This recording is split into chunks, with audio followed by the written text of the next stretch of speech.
Okay, they'll join back. Just 1 second, guys.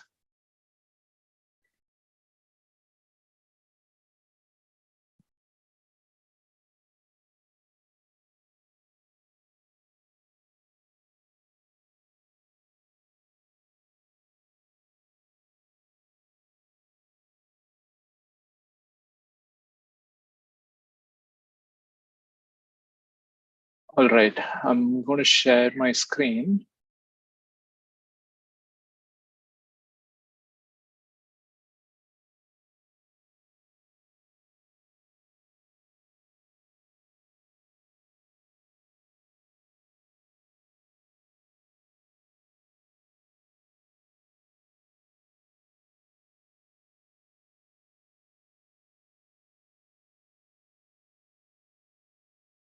Okay, can everyone see my Slido? Can a couple of people give me a thumbs up here?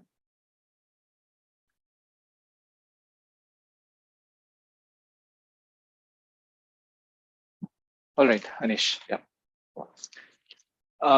Folks, let's just have a couple of introductory rounds.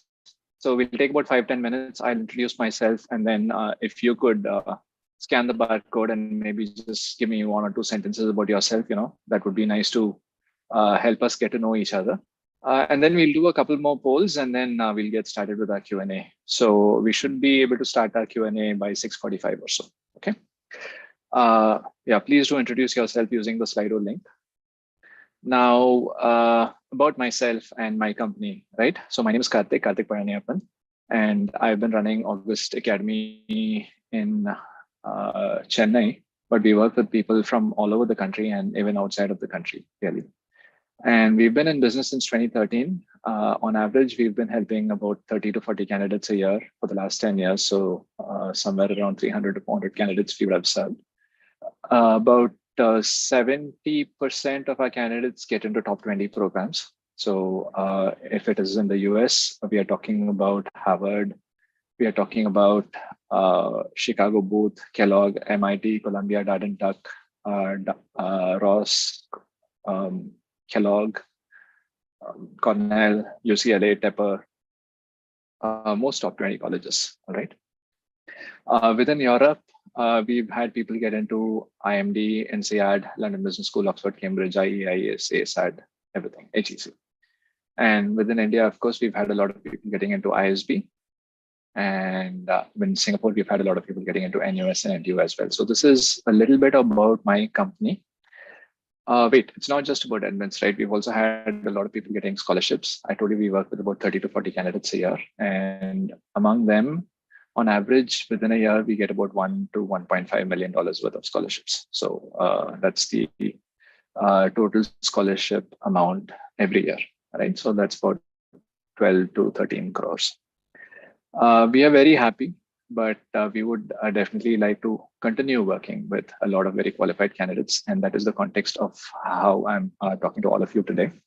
I believe that some of you are in different stages of making your MBA application decision.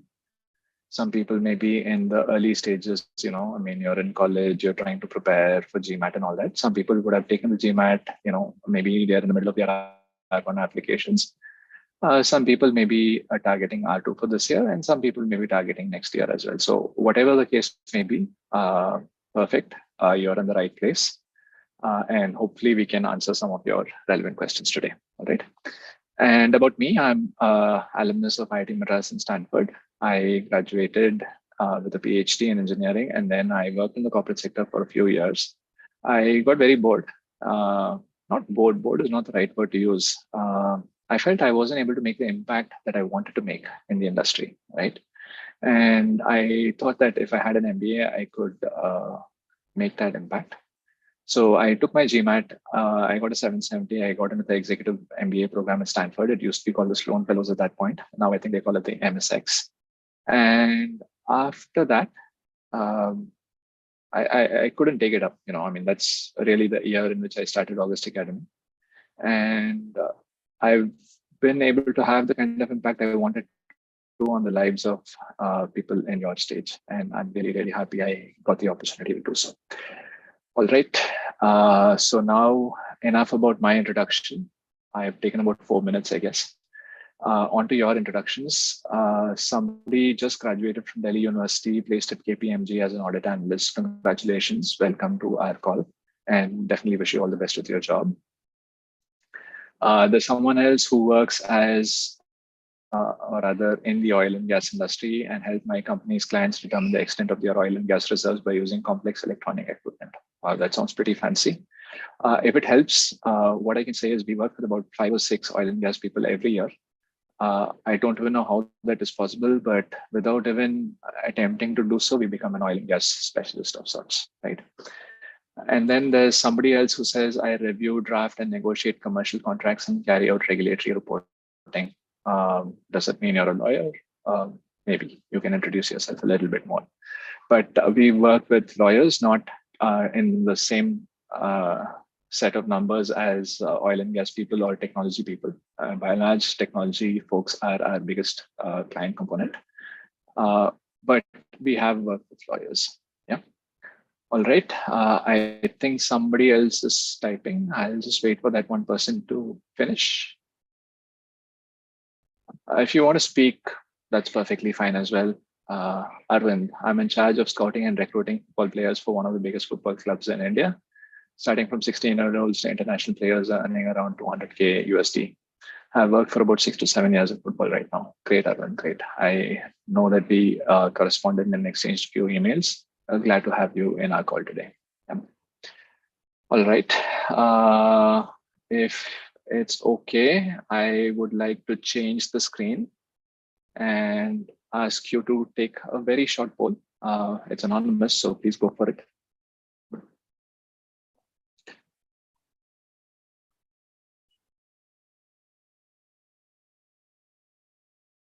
Maybe okay, a couple of people are future year candidates. One person, GMAT not done, but targeting R2. So I'm assuming we had 3 responses. Okay. And how many people do we have on call? We probably have about 5 or 6. Okay, 4 responses. GMAT done, targeting R1. Great. So you must be in the middle of your application season right now. Awesome. Yeah. Okay, folks. Moving on. Can you, maybe just let me know where you are at this point, in case you've recorded the GMAT. In case you've not taken the GMAT yet, that's not relevant. If you've taken a mock exam or 2, you may record your mock exam score as well. So there's one person in the 650 to 670 range. Okay, congratulations. Yeah, that's all I can see. Okay, one more vote, 680 to 690. Okay, great. Going once more.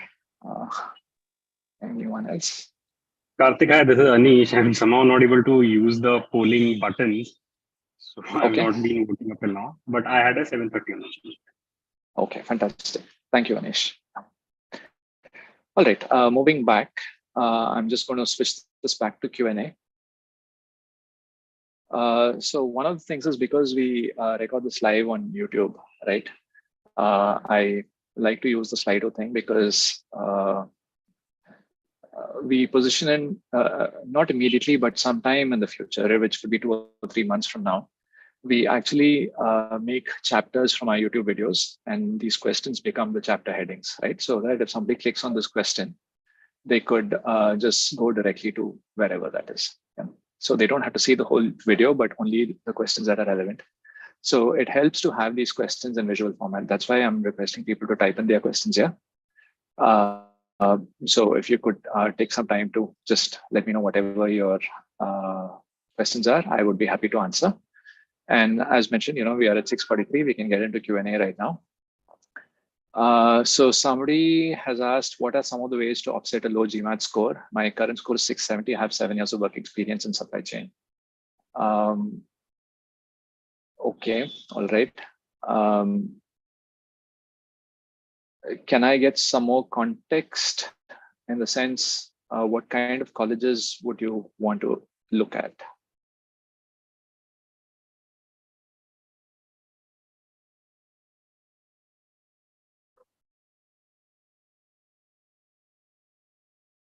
No, not sure if the person's still with us, but anyway, let me answer this question. See, the basic idea is this. For most Indian candidates, right, we don't have profiles that are completely unique. In fact, if I look at some of the resumes of candidates, and if I just take out the name, I wouldn't be able to tell the difference in the resume between one person and another person, not because of the words that they use, but it's more because of the kind of work experience they have, right? So if you look at a technology resume, for example, let's take out the name of the candidate, all right? Let's look at where they've studied, right? Roughly, there are three categories, right? I mean, you could be from a tier 1 institute like an IIT or something, or you could be from an NIT, BITS, Pilani, whatever. You could be from a tier 2 institute, which is like a highly regarded private engineering college from your part of the country. Or you could be from a tier 3 institute, which is, you know, a good engineering college, but not necessarily one of the top engineering colleges in your region, right? So either way, you have an engineering degree. It could be a BE or a BTech in CS, IT, or even mechanical, chemical, civil, whatever, right? So that's it. Yeah. And then let's look at what kind of companies you would work for, right? I mean, there are roughly a few categories of companies. There's the IT services firms. And there it really doesn't matter if the name is Mahindra or HCL or TCS or Wipro or Infosys. Regardless of what area, what company you work for, your career trajectory is roughly the same. You start out as a software engineer trainee, and then you become a software engineer, you become a senior software engineer, a team lead, you know, manager, so on and so forth, depending on how many years you've spent with the company. Yeah. What kind of projects are you working for? Largely for banking and financial services, retail, you know, something along those lines. So this is the IT services part. Then you have the software engineering path. You could be working for a product firm. And again, there are two largely similar kinds of product firms. One is the software companies like Facebook, Google, you know, your FAANG companies, including Microsoft as well. And the other would be your Indian startups, your Zoho or Byju's or Flipkart, you know, Myntra. So that's another kind of company, right? And then the next set of companies would be your data analytics firms and then your consulting firms. Right? So largely everybody has very similar trajectories. Everybody has very similar graduations. So it's very hard to tell the difference between one resume and another, right? And I mean this with utmost sincerity and honesty. So really, the only way it makes sense to differentiate one person from another is by having a very good GMAT score. Now, between two profiles which are very similar, definitely one person, there's the possibility that they may have better quality of life experiences than the other. This could be in terms of their personal life or community service or hobbies or anything of that sort. If that is the case, that person will definitely have a marginally better shot than the other person who does not have strong life experiences. And this is something that we can communicate using your essays and your letters of recommendation. All right. Now, will this person have a much better shot than somebody with a 730 on the GMAT? Absolutely not. Okay. So what you can hope to do is by writing very strong essays and getting your recommenders to write good LORs and having a resume that communicates really impactful work in a very impactful manner, you can position yourself in the forefront of people who have the same GMAT score, or maybe even like 10 or 20 points more.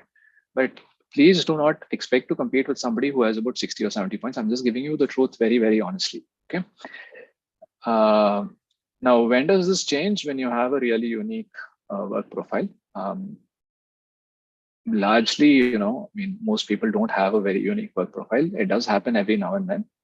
So that is a discussion that we need to have one-to-one. Okay. If there's any further clarifications required, please let me know. What is the recommended GRE scope for colleges in Europe? See, roughly speaking, for a London Business School or an INSEAD, I think a 328 to 330 with a very good profile would be very useful. In fact, I would say the same thing for Oxford, Cambridge, HEC. So let's say a 328 to 330 for a top 8 to 10 kind of college. And if you're looking at a top 20, 25 kind of college, 322, 323 should be fine as well. Okay. INSEAD round 2 deadline is in early November. I cannot put together a strong application by then. Should I apply for R3 in Jan or the R1 for next Jan 25 intake? I mean, there is also, yeah, I think R1 for next Jan 25 intake should be better for you. Yeah. What is the ideal amount of work experience for applying to IISc while working at a bigger company rather than a startup? Set my application apart. That's two questions. The ideal amount of work experience, I think anywhere between 2 and 8 years should be fine. All right. Maybe on the safer side, let's say anywhere between 3 years and 7 years. Okay. So 2 and 8 is like the bigger loop, including outliers. But the conservative middle ground would be 3 to 7 years, right? Working at a bigger company rather than a startup, I mean, it really depends on what kind of bigger company or what kind of startup. Okay. If you're working for a company that calls itself a startup, but it's really just a small business, no, that may not be very useful. If it's a family business and you're not given the opportunity to create a lot of impact, that won't be useful. But if it's like a venture capital firm or a firm that's aspiring to be a venture capital firm and it has a solid product, and a solid product meaning obviously it's a startup, so you don't expect to have the product functionality in place, but at least the roadmap is very clear and the impact is also very clear, the expected impact, and you're moving really, really fast. Nothing like it. You can get some very good experience at that kind of a startup. In terms of bigger companies move a little bit more slowly, but then some bigger companies do a lot of good work. In terms of technology, any of the fine companies, any Microsoft, and some of the major Indian startups, Flipkarts, Mintras, even Byju's, yeah, all of these will be perfectly fine. And consulting firms, banks, investment banks, they're fine as well. Yeah. So the idea is, where will you get the opportunity to create impact? So think about that. And if you're comparing two jobs, use that as the judgment criteria, right? Okay, that's all the questions that I've been asked here. Does anybody have any questions? Do you want to type it in? Or in terms of the answers I've given, the people who have asked these questions, do you have any follow-ups? Please let me know. Hi, Karthik. I have actually put some questions in the chat box. I was not able to type here. So, okay, let me just have a look. Copy paste.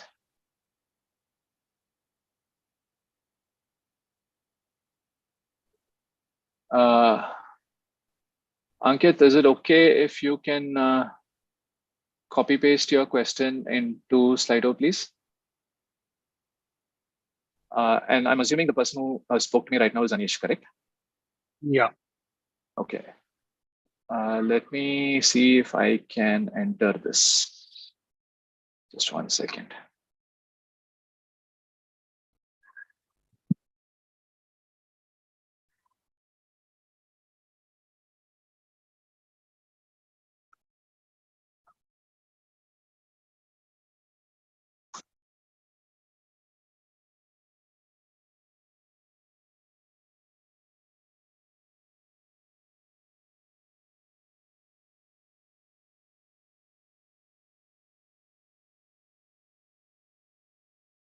Okay.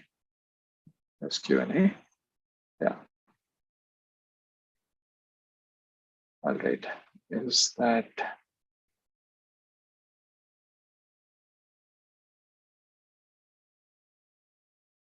Okay, let me just copy paste a few more questions then. I believe that there are some questions on the chat itself.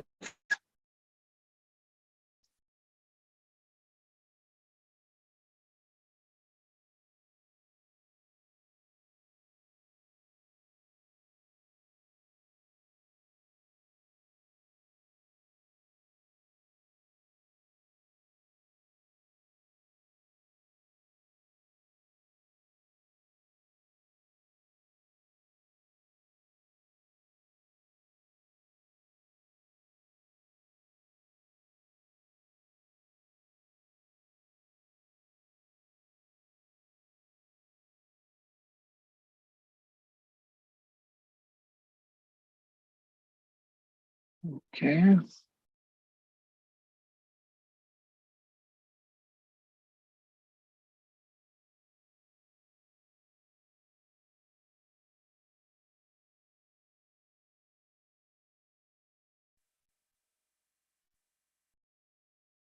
All right.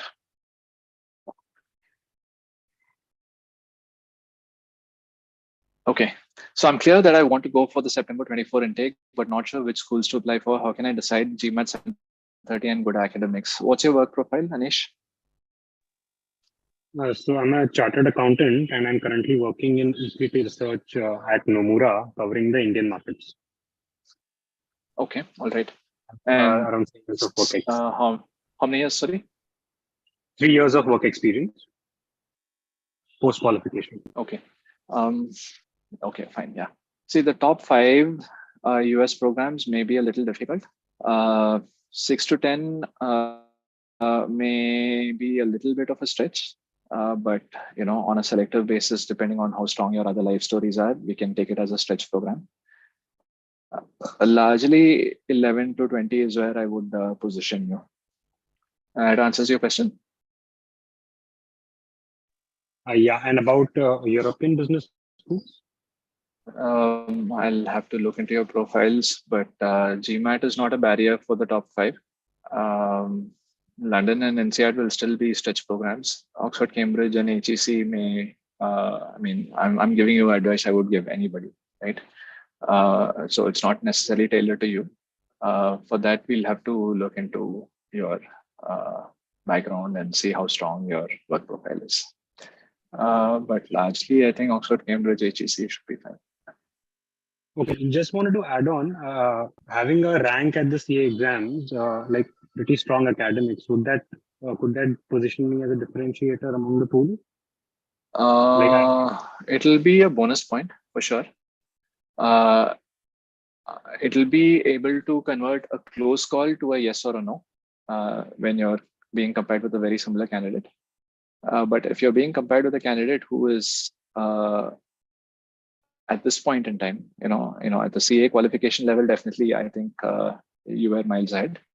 But if somebody at this point in time is having very differentiating work experience and much more impact and a better GMAT as well, you're good on all those fronts. I'm not saying you're not good, but hypothetically, if someone is able to be better on all those 3 fronts, then they would be given the position compared to you. Yeah. So it is definitely a differentiator in terms of close calls. That's what I would say. Got it. Thanks. Yeah. Okay. Abhinav, by the way, please, can you use Slido? I see that your question's on the chat. It's a little distracting for me to copy paste everything. In case of Anish, he wasn't able to type it in, but please, I would request the others to. So somebody had a question. I'm a digital advisor at Shell with an MBA from IIM New Delhi. What would be the likelihood of getting into IV advised GRE score? What is a digital advisor at Shell? What is consultant of sorts. It's IDTA. So it's consultant, pretty much similar to a consultant. So what kind of work do you do? So I'm part of capital projects and business IT. So I would be a business and IT interface. Okay. So when you say consultant, it's more like a technology consultant?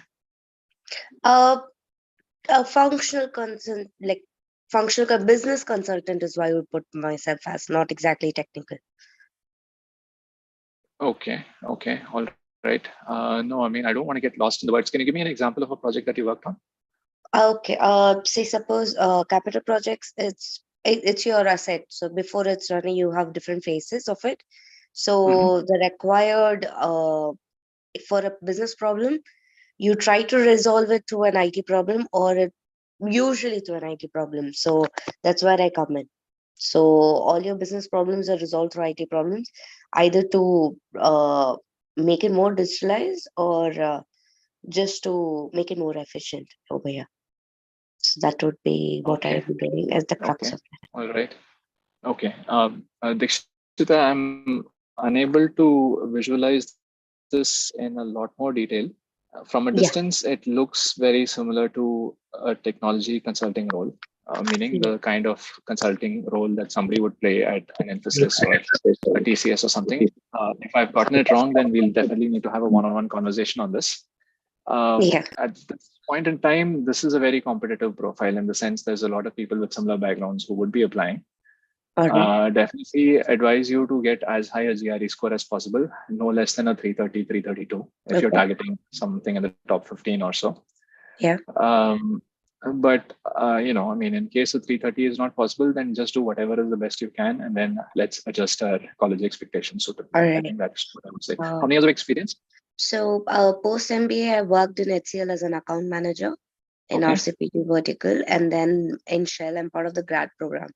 So it's a 3-year month. No. How many years of total experience do you have? 3.5. So 2.5. 3.5. Okay, you're Two, perfect. 3. Yeah. So So if you're done with the 1.5 GRE is within, before MBA. One and a half that's is fine. before Yeah. MBA. So I think you're perfectly positioned to apply this year or next year, whenever you're done with the GRE. So All in right. case you're done with the GRE within the next 2-3 weeks, definitely reach out, and then we can make plans for how you can put together Sure. applications in round 2. Yeah. Sure. Thank you. Okay. I'm a chartered accountant and a CFA level 3 candidate with 2 years of post-qualification experience working with Amazon and their business finance division. I want to apply for Ivy League colleges. Example, Wharton. My question is, should I make the switch to PEVC startup or continue with Amazon, and what should be the right time to start applying?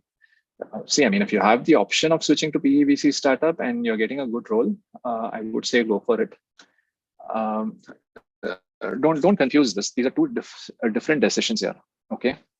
One thing I've realized, just not as a MBA admissions consultant, but just as somebody who's been in the workforce for about 10 years longer than you guys have, is when a good opportunity comes, you shouldn't think twice. You should take it up. All right. You shouldn't leave out a good opportunity in the hope that a better opportunity may come in 2 or 3 years. All right. That better opportunity in 2 or 3 years may not come at all. And what you would do, like in 2 or 3 years later, is you would have missed that good opportunity that came earlier also. So please don't land into all these confusions. In case you have been headhunted and you have been offered a good position at any one of these companies, and what do I mean by a good position? I mean, what's good for me is different from what's good for you. So typically what people look at is a good salary, a good location in terms of whatever's close to home or in a very happening city or whatever it is. And also the opportunity to make a lot of impact, and maybe like seniority, leadership, and all of those things. If in these 4 or 5 dimensions, the new role is scoring much higher in 2 or 3, and roughly the same in the other 2, then that makes it a much better opportunity than what you have currently. So please don't think twice, just go for it. All right. In case that opportunity doesn't come, then this question itself is moot. All right. Like, why are we talking about hypotheticals? Now, the other thing that is completely within your control for applying to Ivy League programs is your GRE or the GMAT. So definitely go for it and do as well a job as is possible. You have 2 years of PQE. This is some people apply with 2 years of PQE, and some people the average is 4 years of PQE. Okay, so somewhere between now and the next 2 years, you can apply. With regards to which company you should work for, that really depends on what opportunities you have in front of you. Is that roughly okay? Okay. Then there's a question, what are the qualifications for getting scholarships in Europe? Same as the qualifications for getting scholarships everywhere. Have a very competitive profile in terms of a very high GRE or GMAT, and have very good work experience.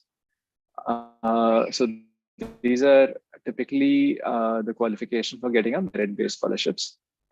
Typically, Indian applicants are not eligible for need-based scholarships in these foreign countries. In case there is an opening for a need-based scholarship, then you can apply basis your financial circumstances. Okay, yeah. MSc Finance at Vanderbilt, McDonough, McCombs as a fresher. Will you be reviewing? Will I be reviewing your resume? I'm happy to, though I cannot guarantee it. It really depends on our workload at this point. But typically, if you have a finance background already, in terms of a BCom, in terms of a CA, in terms of maybe having spent about 6 months to 12 months working in a finance role, either full-time or as an intern, then I think that qualifies you to apply for the MSc Finance program at these universities. And having a good GRE or a GMAT is important as well. Yeah. All right. So I have a GRE of 327. 327 should be fine. Yeah. So at this score, which one would be the best universities to target for MSc Finance? I'm No, currently roughly, I looking think at. you're looking at the right range. You're Mhm. looking at the right range. It also depends on your qualification, like what is your background in terms of education. Okay, I've graduated with BCom honors, but it's from Tier 2 Delhi University, Shahid Bhagat Singh College. So, what Oh, I've that's heard. fine. Uh, Okay. tier 2 or tier 1 doesn't matter as long as it's Delhi University. That should be fine. But one thing you may have to check with the college is, see, for MBA, a good number of colleges are actually okay with 3-year degrees. For a traditional master's program, a good number of colleges in the US still require 16 years of education, which is 12 years in school plus 4 years of college. Okay. So for the programs you have in mind, you'll have to check with them to see if they are okay with 15 years of education. If they are, then you can go ahead and apply. If they are not, then you may actually have to finish your MSc in India and then go there for another MSc or maybe like a PhD track program. Okay, and how do you compare these US universities with the other programs that I'm targeting? That is WHU MSc Finance, SEC MIM, and HEC MIM. Of course, HEC MIM is the best, but then the chances are quite low for me with this GRE score. So, but how do you compare them with these universities? HEC MIM is great. What were the other two programs? SEC MIM and WHU Germany for MSc Finance. It's the number one in Germany. Okay, I don't know much about WHU and ESSEC. I mean, I've definitely heard of these places. I've heard from people who have studied there and who have gotten admission there, but it's not something that any of my candidates have tried so far. So I haven't done in-depth personal research into this. So I cannot comment on the quality of these programs. In terms of Vanderbilt, McDonough, McCombs, I can definitely say that they are great places. In fact, I've visited I visited all three campuses, in fact, and they're great campuses. I lived in Austin for a year. I love the city. So I can personally vouch for these three names. HEC is a great program. I can personally vouch for that. WHU and ESSEC, I'm unable to do so because I don't have the exposure to that.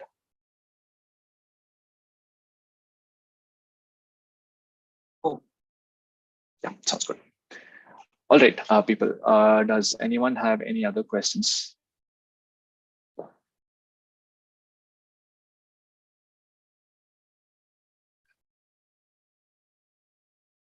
Okay, I'm guessing that's a no.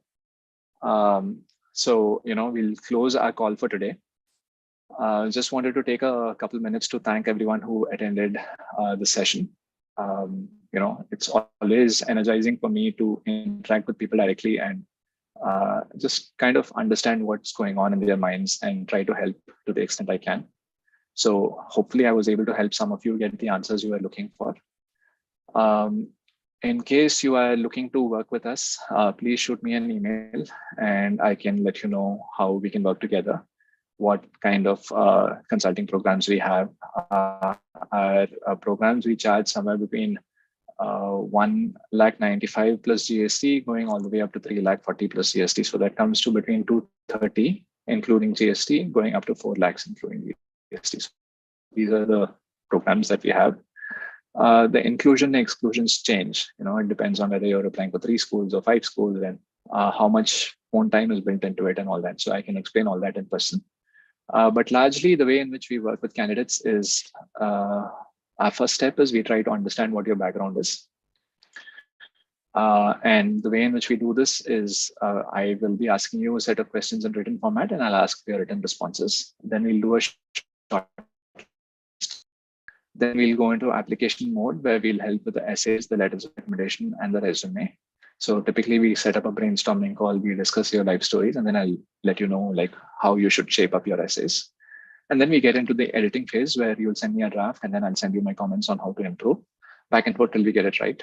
So at every stage, my turnaround time is about 2 to 3 days, which is, about the best in this sector, I think. And like I said, we've had very good results. We'll also help with interview prep depending on which package you choose. So this is the short form. I guess I just had another question. Just confirming 3 years of graduation is fine for most MBA programs. That's correct. Yeah, for most MBA programs, not all, but for most. And back to the topic, if you wish to engage with us, please shoot an email.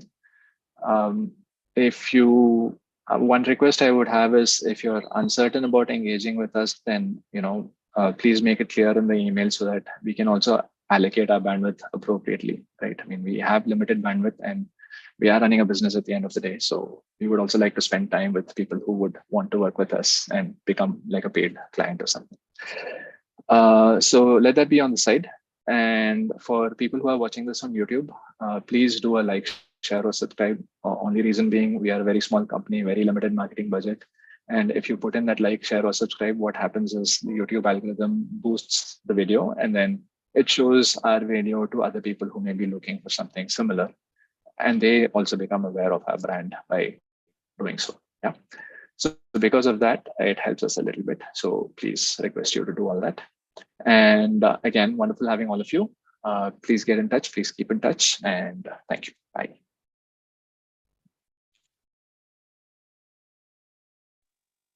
Thank you. Sure.